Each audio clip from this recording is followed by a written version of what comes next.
É um privilégio poder estar diante de vocês aqui hoje de manhã.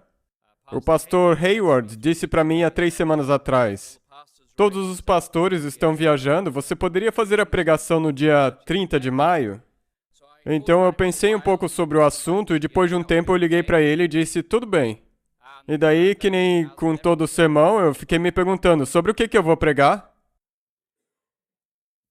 Sabe, como pregador é muito fácil ser tentado pelo orgulho a falar de um assunto que seja uma novidade, alguma coisa legal, ou falar de algum verso obscuro que tenha pouca relação com a nossa vida atual, mas que seja algo empolgante para a mente dos membros. Mas quando eu olho para o mundo ao nosso redor, me parece que os Estados Unidos está à beira de uma mudança filosófica profunda. Eu não estaria sendo fiel ao meu chamado como pregador se eu não falasse do assunto que tem dominado o discurso público de hoje. E esse assunto é o casamento homossexual. Esse não é um assunto leve de se lidar com.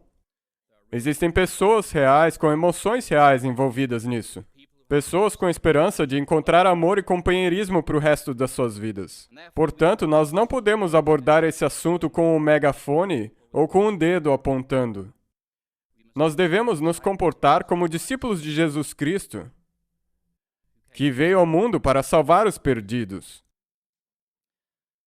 Então, ao hoje abrirmos a palavra de Deus, eu gostaria de convidar a vocês que inclinassem as frontes. Nós vamos pedir que o Espírito Santo guie o que vai acontecer.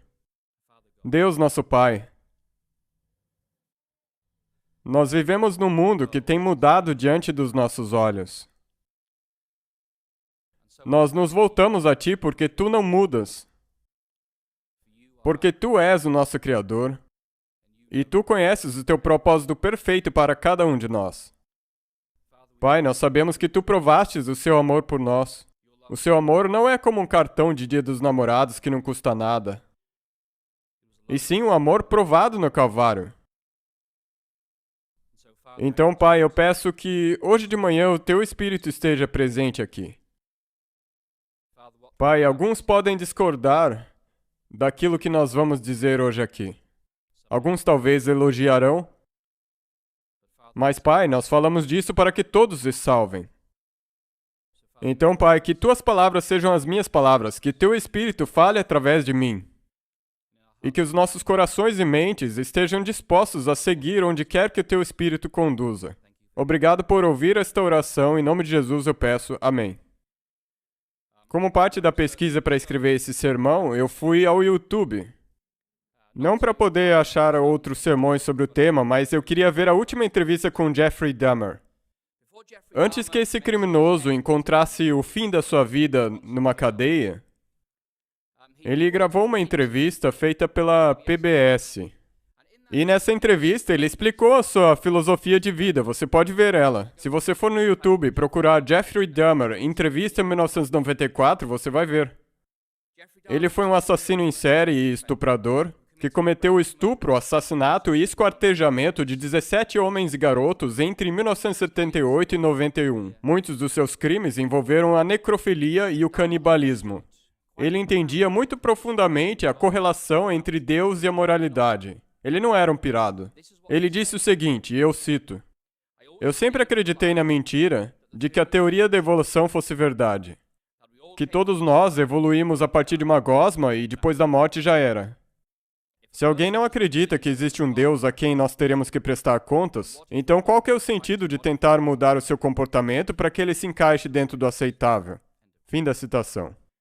Agora, o fato de que nós rejeitamos o comportamento dele completamente ignora o fato de que o raciocínio dele estava certo. Ele levou a sua visão de mundo secular ateísta às suas conclusões lógicas. Você pode não gostar das coisas que ele fez, mas se você não acreditar numa estrutura moral objetiva e transcendente revelada por um Deus de amor, e se você não crê no juízo final, então Jeffrey Dahmer não fez nada de intrinsecamente errado, porque não existe nada intrinsecamente errado no mundo relativista. Ele simplesmente agiu de maneira antissocial e fora de moda.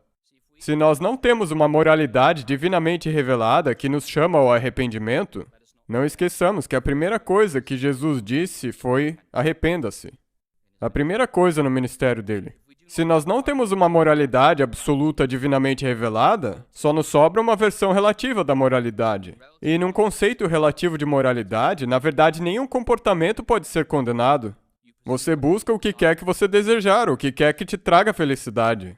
A avaliação atual do casamento homossexual feita pela Suprema Corte revela o abandono filosófico da sociedade ocidental de uma moralidade divinamente revelada que se aplica a nós todos, em favor de uma moralidade relativa, na qual a busca de um indivíduo pela felicidade passa por cima de todas as outras considerações.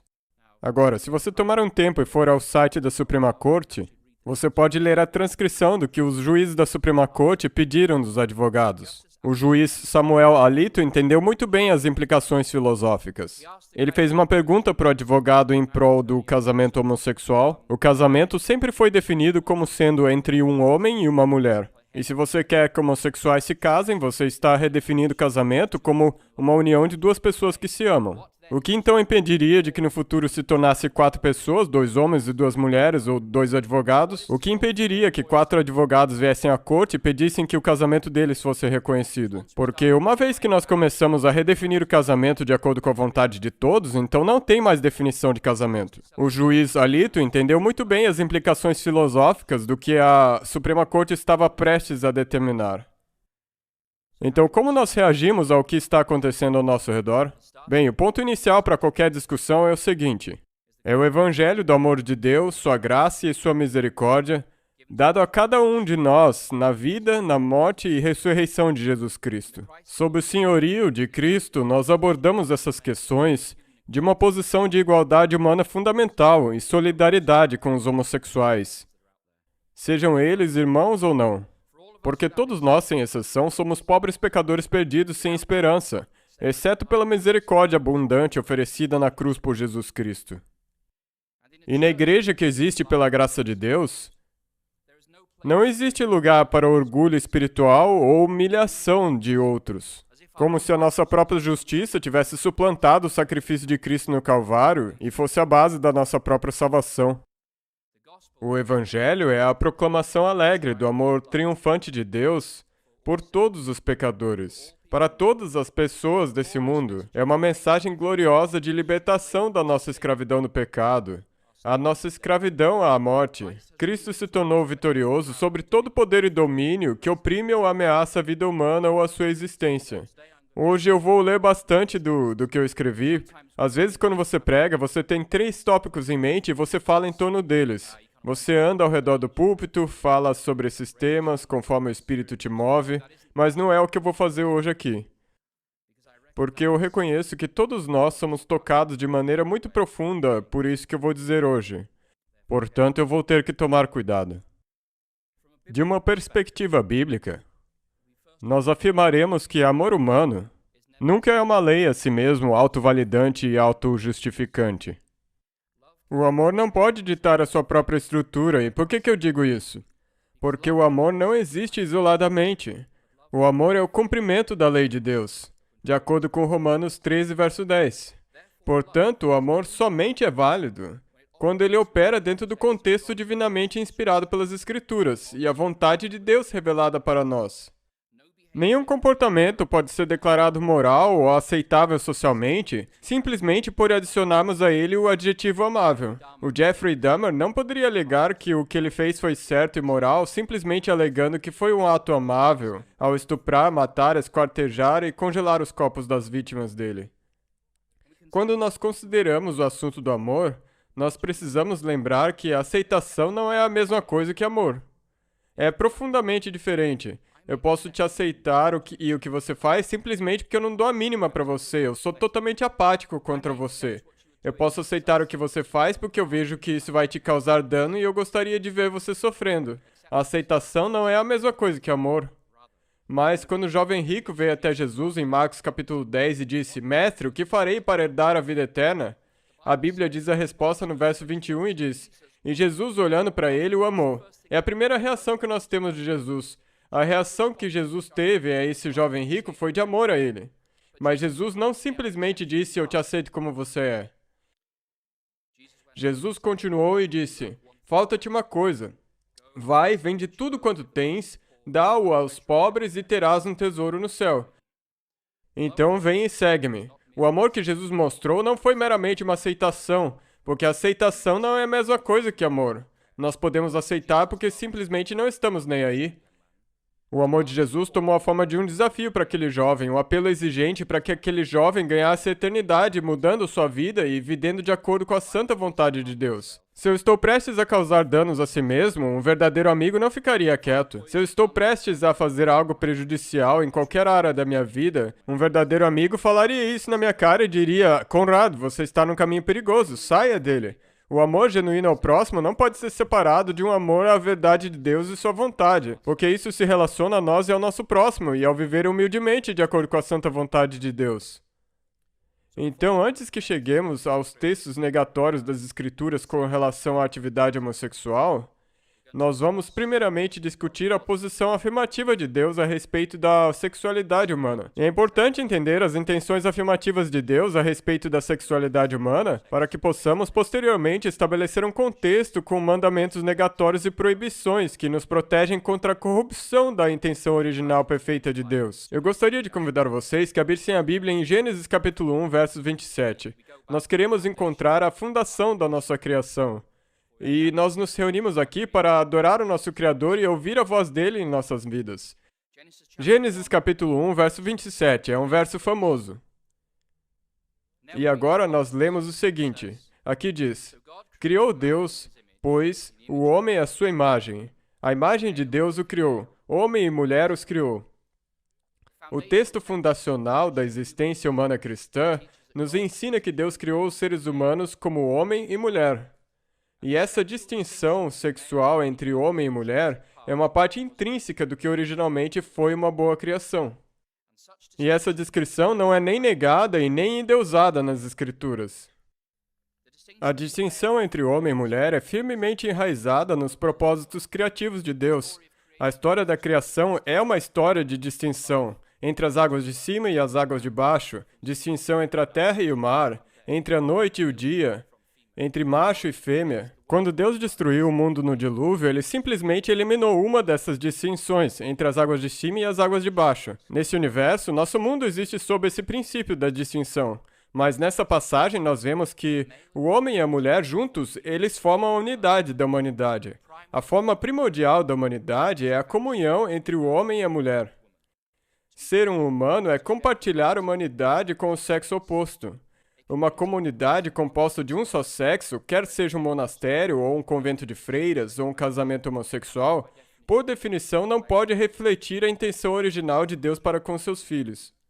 O verso 28 continua e diz o seguinte: E Deus os abençoou e lhes disse: Sede fecundos, multiplicai-vos, enchei a terra e sujeitai-a. Aqui nós vemos que nossas atividades procriatórias são cuidadosamente delineadas ao sermos criados à imagem de Deus no verso 27. As nossas habilidades procriatórias são reservadas para uma bênção especial posterior. Consequentemente, a nossa sexualidade e a procriação não é um ponto de contato com Deus. Muitos teólogos que argumentam em prol da questão homossexual, eles vêm com a ideia de que a sexualidade é o nosso ponto de contato com Deus. Mas na história do Gênesis, ela é uma bênção subsequente à nossa criação. A habilidade sexual não é uma manifestação da imagem de Deus como nos ritos de fertilidade da antiguidade. Sim, o homem e a mulher se tornam uma só carne no casamento, mas isso vai além do físico. A união do esposo e da esposa no casamento, se unir e se tornar uma só carne, é um meio através do qual toda a personalidade comunica. Deixa eu dizer isso de maneira bem direta. Se você fizer sexo com uma prostituta ou com a sua esposa, o ato é o mesmo, mas a experiência é outra. Agora nós vamos para Gênesis 2, verso 18, onde diz ali: O Senhor Deus disse: Não é bom que o homem esteja só. Far-lhe-ei uma ajudadora idônea para ele. Agora, durante a minha infância, eu cresci no Egito. O Egito, para um adolescente, é uma terra cheia de regras e normas e escravidão, mas também é uma terra de abundância. Então eu saí de casa e passei 10 anos no deserto da universidade e trabalho no estrangeiro. E daí eu cheguei à Terra Prometida, o casamento, onde mais uma vez eu cheguei numa terra de bênçãos abundantes. E como solteiro, eu realmente percebi que não é bom para o homem ficar só. Eu ia junto a panelas, Como estudante, eu sobrevivia numa certa pobreza, numa simplicidade proverbial. Eu vivia de macarrão e feijão enlatado durante a semana, e o junta-panelas era o ponto alto da minha semana, porque no junta-panelas eu comia saladas ou saladas de frutas. Era o único momento na semana onde eu tinha vitaminas entrando no meu corpo de forma voluntária. Eu era muito grato ao pessoal da minha igreja local por terem me oferecido salada. Eu tenho certeza que eles pensavam, por que esse cara só come salada? É porque durante a semana eu vivia de feijão e macarrão. Realmente, não é bom que o homem viva só. Mas falando sério agora, nós vemos que o homem e a mulher são especificamente criados um para o outro e dados um para o outro. A comunhão do homem e da mulher é construída na fundação da complementariedade essencial entre os sexos. A Eva não era o mesmo que Adão. Deus criou a Eva não como uma fotocópia, mas como uma auxiliadora que corresponde e complementa a Adão. No verso 24, continua e diz: Por isso deixa o homem pai e mãe e se une à sua mulher, tornando-se os dois uma só carne. A complementariedade divinamente desejada entre o homem e a mulher encontra o seu cumprimento e expressão na instituição do casamento. Quando o homem e a mulher se juntam e se tornam uma só carne. Essa afirmação da instituição do casamento como sendo entre o homem e a mulher, e depois nós vemos isso em Mateus capítulo 19, quando os fariseus perguntam a Jesus sobre o divórcio, Jesus leva eles diretamente de volta a Gênesis, e ele referencia a união entre um homem e uma mulher. Contudo, Gênesis 3,16 é a complicação. É como uma mosca na sopa. Porque em Gênesis capítulo 3, nós temos a história da queda. A queda afeta todos os aspectos do nosso ser. Em Gênesis capítulo 3, verso 16, Deus diz à mulher, Ele diz, multiplicarei sobremodo os sofrimentos da tua gravidez. Em meio de dores darás à luz filhos. O teu desejo será para o teu marido e ele te governará. Uma das consequências da queda é o distúrbio na comunhão entre o homem e a mulher.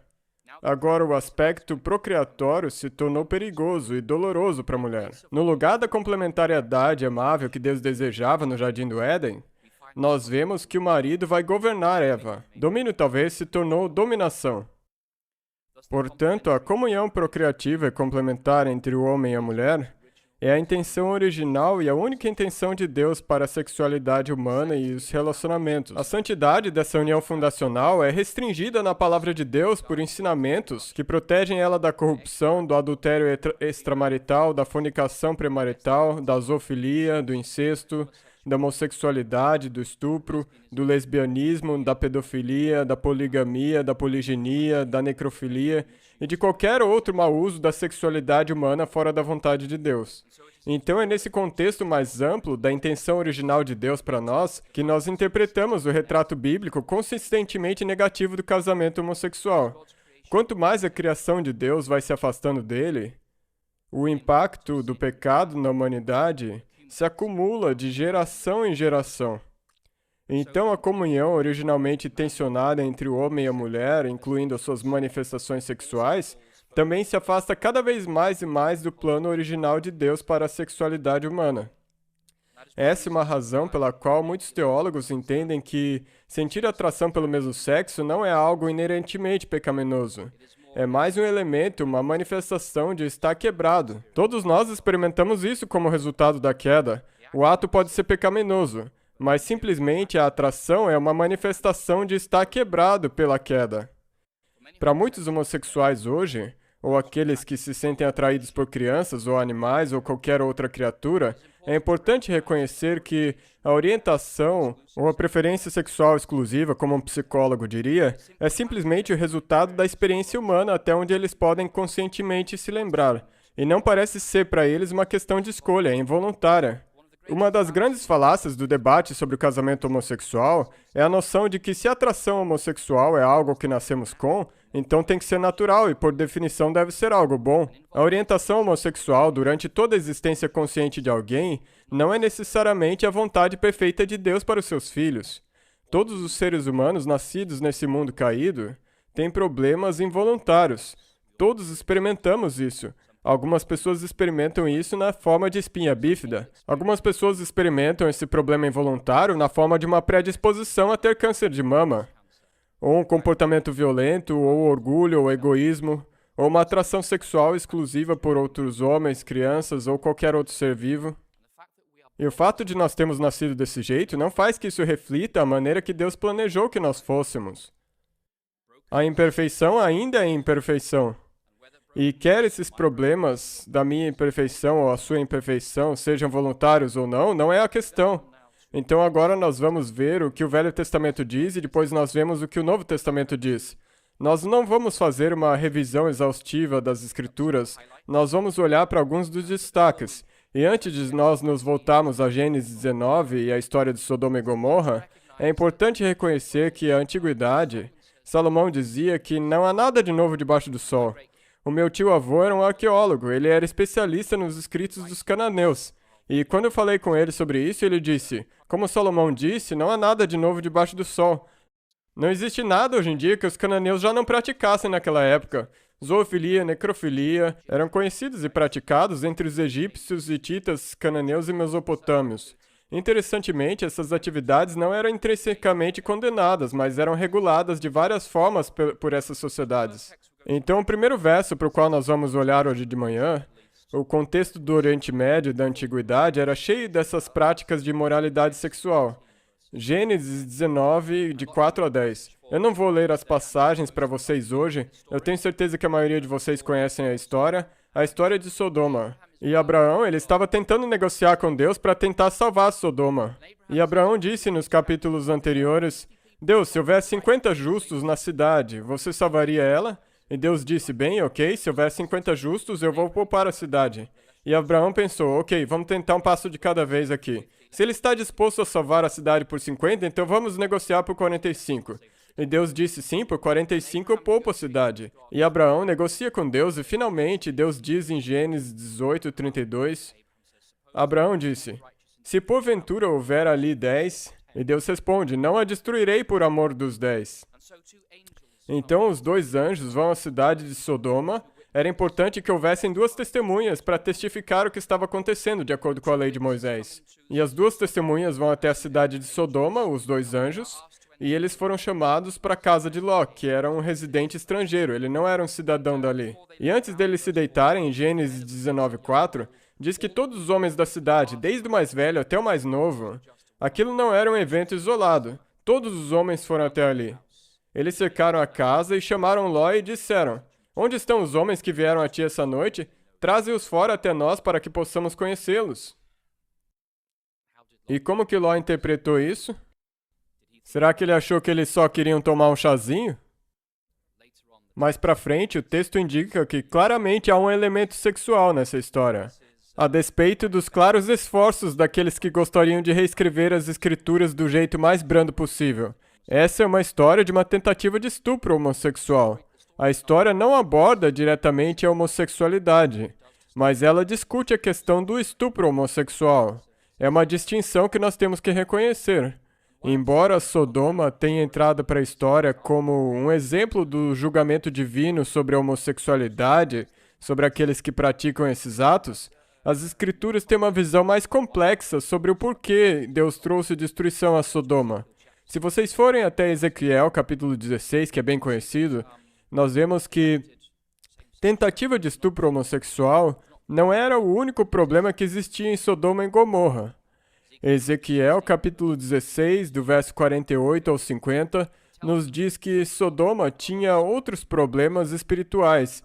E aqui diz o seguinte, Ezequiel 16, 48 ao 50. Sigam comigo. Como eu vivo, diz o Senhor Deus, não fez Sodoma tua irmã, nem ela, nem suas filhas, como tu tens feito, tu e tuas filhas? Eis que essa foi a iniquidade de tua irmã, Sodoma. Orgulho, plenitude de pão e abundância de ociosidade estavam nela e em suas filhas. Nem fortaleceu a mãe do pobre e necessitado.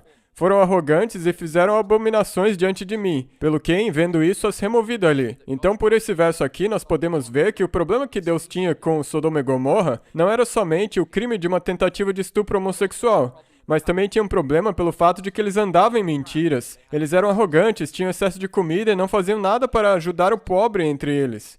Eu acho que parte da nossa sociedade ocidental não é muito diferente.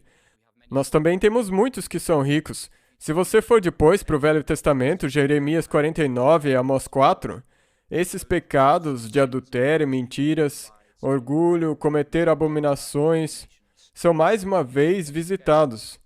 Mas se você for para o penúltimo livro da Bíblia, o livro de Judas, antes de Apocalipse, Judas só tem um capítulo, então vamos ler os versos 7 e o verso 8. Judas, o irmão de Cristo, indica algumas das razões pelas quais Sodoma e Gomorra foram destruídas. Judas, verso 7. E o que Judas disse sobre a inspiração do Espírito Santo foi o seguinte: assim como Sodoma e Gomorra e as cidades circunvizinhas, que da mesma maneira deram-se à fornicação e seguiram após carne estranha, foram postas como exemplo, sofrendo a vingança do fogo eterno. A Bíblia King James traduz essa frase volúpia antinatural, como carne estranha. E estudiosos se perguntaram a que exatamente Judas estaria se referindo com após outra carne. No próprio texto de Gênesis, isso indicaria que é a atividade homossexual.